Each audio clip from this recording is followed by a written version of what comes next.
எப்படி ஃபயர் ஆச்சு?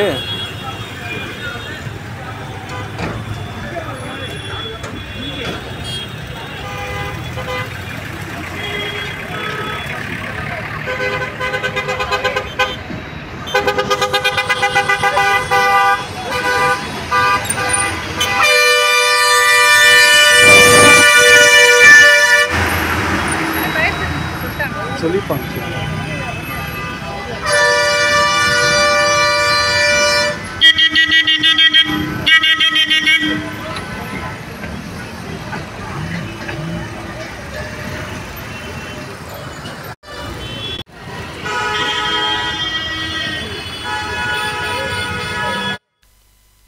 வணக்கம் மக்களே. கொடைக்கானலில் மூஞ்சிக்கல் பக்கத்தில் பார்த்தீங்கன்னா எஸ்ஆர்எஸ் அப்படிங்கிற நேமில் வந்து ரொம்ப வருஷமாக ஒரு ஹோட்டல் ரெஸ்டாரண்ட் இருக்குது.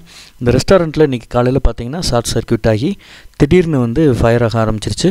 நல்ல வேளை கிரவுண்ட் ஃப்ளோருக்கும் ஃபஸ்ட் ஃப்ளோருக்கும் ஒரு மிடில் வந்து காங்க்ரீட் இருந்ததுனால அந்த ஃபஸ்ட் ஃப்ளோரில் மட்டும்தான் வந்து ஃபயர் ஆச்சு. அது கீழே வந்து அந்த தீ பரவாமல் அது ரொம்ப கொஞ்சம் சேஃபாகவே ஆயிடுச்சு. திடீர்னு ஆயிடுச்சு, யாருமே எக்ஸ்பெக்ட் பண்ணல. சடனாக வந்து இந்த மாதிரி ஒரு ஃபயர் ஆக்சிடெண்ட் ஆகிடுச்சு. ஃபயர் சர்வீஸ்க்கு வந்து உடனே இன்ஃபார்ம் பண்ணிட்டோம். ஆனால் ஃபயர் சர்வீஸ் வந்து அவங்க கிளியர் பண்ணுறதுக்குள்ளேயே ஓரளவுக்கு ஃபயர்ஸை வந்து அவங்களே கடை ஓனர்ஸே கொஞ்சம் கிளியர் பண்ணிட்டாங்க. அவங்களே கொஞ்சம் அந்த வயர் தீயெல்லாம் அணைச்சதுக்கப்புறம் அங்கங்கே கொஞ்சம் கண்ணுக்கு தெரியாத ஃபயர்லாம் கொஞ்சம் இருக்கும் இல்லையா, அதுவுமே வந்து கம்ப்ளீட்டாக கிளியர் பண்ணணும்ல. ஸோ அதனால் ஃபயர் சர்வீஸில் வந்து அவங்க வந்து கம்ப்ளீட்டாக வந்து அதை கிளியர் பண்ணி கொடுத்தாங்க. கொஞ்ச நேரம் வந்து டிராஃபிக்லாம் வந்து கொஞ்சம் பாதிக்கப்பட்டது. அது ஒரு 1/2 hour 1 hour தான். ஏன்னா அந்த சிலிண்டர்லாம் ரெஸ்டாரண்ட்டுன்னு போது நிறைய சிலிண்டர்ஸ், கமர்ஷியல் சிலிண்டர்ஸ் இருக்கும். ஸோ அந்த சிலிண்டர்லாம் இம்மிடியேட்டாக வந்து அதெல்லாத்தையும் அப்புறப்படுத்திட்டாங்க. வெஹிக்கிள்ஸ்லாம் கொஞ்சம் நேரம் ஸ்டாப் பண்ணிவிட்டு அதுக்கப்புறம் அவங்க வந்து பாதை கொஞ்சம் ஃபயர் ஆஃப் ஆனதுக்கப்புறம் வெஹிக்கிள்ஸ்லாம் வந்து எப்பவும் போல் விட ஆரம்பிச்சிட்டாங்க. ஸோ எந்த ஒரு இஷ்யூம் இல்லை, யாருக்கும் எந்த ஒரு பாதிப்பும் ஆகலை, எந்த ஒரு ஆபத்தும் இல்லை. கடவுள் கிருபையால் எல்லாருமே வந்து சேஃப் அண்ட் செக்யூராக இருந்தாங்க. ஃபயரையும் வந்து நல்லபடியாக அணைச்சாச்சு. மேலே வந்து அப்புறம் முடிஞ்சதுக்கப்புறம் ஃப்ளெக்ஸ் போட்டு மூடிட்டாங்க. வழக்கம் போல் போலீஸ் டிபார்ட்மெண்ட் மாதிரி ஃபயர் சர்வீஸும் கூட கடைசியில் எல்லாத்தையும் அணைச்சதுக்கப்புறம் வந்து அவங்க பங்குக்கு கொஞ்சம் நேரம் தண்ணியெலாம் அடிச்சுட்டு கொஞ்சம் கிளியர் பண்ணிவிட்டு போனாங்க. இந்த மாதிரி இது எதுக்காக உங்களுக்கு ஒரு விழிப்புணர்வாக சொல்கிறேன்னா, இந்த மாதிரி ஃபயர் சர்வீஸ் ஆகும்போது சடனாக வந்து இந்த உள்ளே இருக்கக்கூடிய சிலிண்டரை வந்து ரிமூவ் பண்ணுறது, அது அணைக்கிறதுக்கு கொஞ்சம் அது தீவிரமாக இருக்கும்போது அது பக்கத்தில் போகாமல் கொஞ்சம் குறையும் போது அது அணைக்கிறதுக்கான முயற்சிகளை வந்து ஏறெடுக்கிறது, உள்ளே யாராவது இருந்தாங்கன்னா இம்மிடியேட்டாக அவங்கள வந்து அப்புறப்படுத்துறது, இந்த மாதிரி சில விஷயங்கள்லாம் வந்து அவங்க ஃபஸ்ட் எய்ட் திங்ஸாக வந்து பண்ணது ரொம்ப ஆச்சரியமாக இருந்தது. அது பார்க்கக்கூடிய எல்லாத்துக்குமே ஒரு முன்னுதாரணமாக இருந்தது.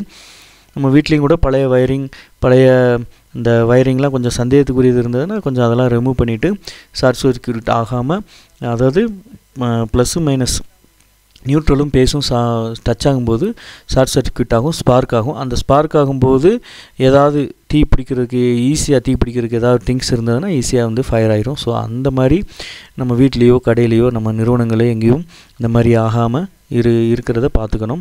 ஸோ அது ஒரு விழிப்புணர்வுக்காக தான் இந்த வீடியோ வந்து மேக் பண்ணி போட்டிருக்கேன். மற்றபடி வேறு எந்த விஷயம் கிடையாது, யாருக்கும் எந்த ஒரு பாதிப்பும் கிடையாது. ஓகே ஃப்ரெண்ட்ஸ், நான் இன்னொரு புது வீடியோவில் உங்களை மீட் பண்ணுறேன். By, tata. தண்ணி ப்ரெஷர் அடித்தா தான் அதான்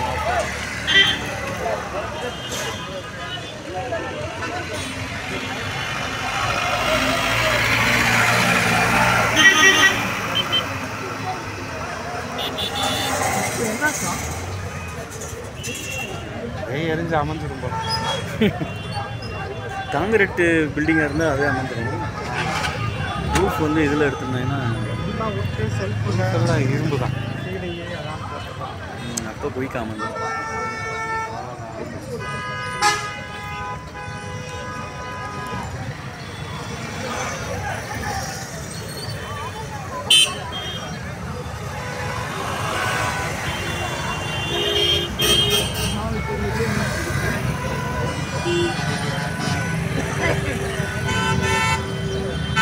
உடனே வந்துடுவாங்க, வாலிபால் விளாண்டு.